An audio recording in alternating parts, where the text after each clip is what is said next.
Zoey, desperate to save her sick son, seeks help from her wealthy ex, Blaine. He initially offers to lend her money but changes his mind, suspecting her motives.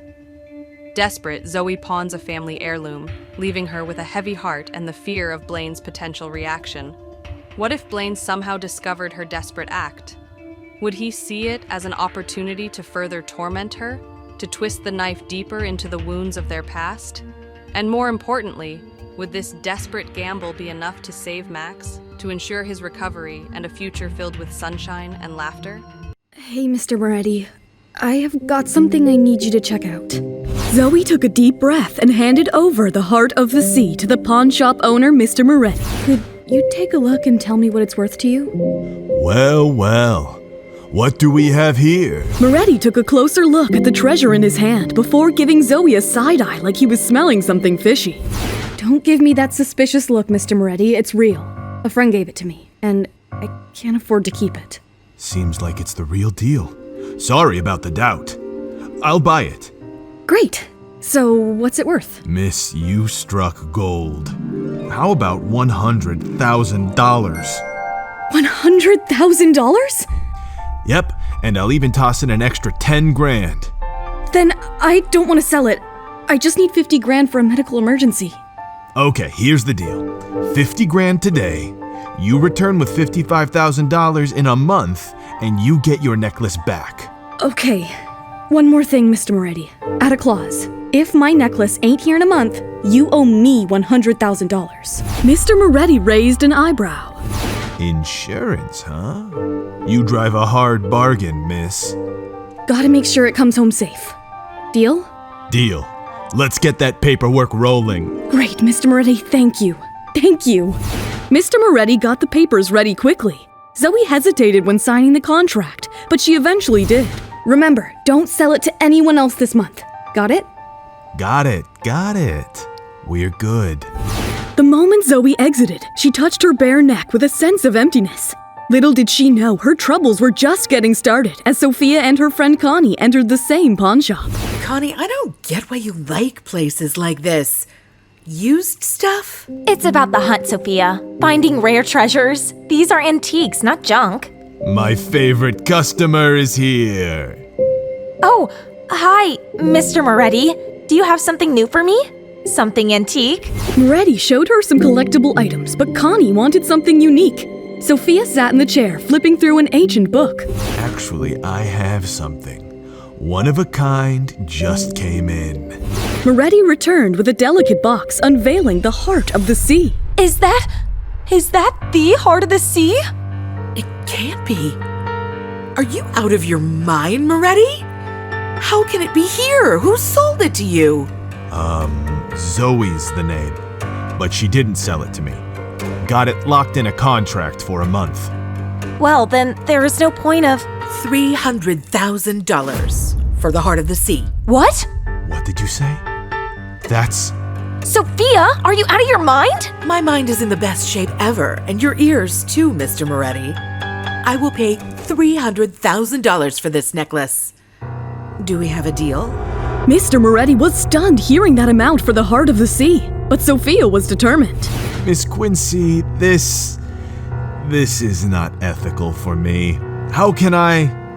$500,000. Well now, how can I say no? Done. It's a deal. I'm sure you can handle her when... What was her name?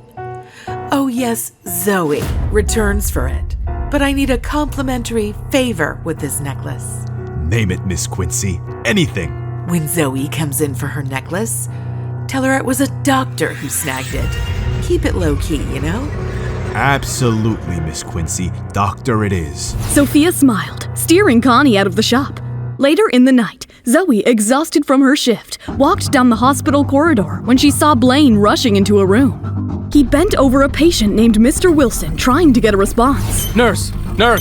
Blaine glanced in the corridor where he found Zoey. Come in, help me. Me? Is that even allowed? Yes, you can help. Now move. Blaine rushed back into the room. He ordered Zoey to bring a trash can and water basin. What are you going to do? He's taking a bunch of sleeping pills. Gotta make him vomit and pump his stomach. Blaine put his hand into the patient's mouth without hesitation. Zoey watched him anxiously. Grimacing in pain, he continued. Blood came out from his bitten finger. Sir, you must relax. The doctor's helping you. Get out of the way, or he'll vomit all over you. Zoey stepped aside as the patient vomited into the trash can. Thanks for your help. Now you can leave. Zoey left the room without uttering a single word. After an hour, Zoey entered Blaine's office with medicine. Blaine, casually dressed, exited the locker room, toweling his wet hair. Wipe the drool off of your chin, Zoey. Blaine threw his towel to her. Never met such a narcissistic man before. Zoey tossed the medicine on the table. Ointment. Remember to put it on. No need. Just a little bite.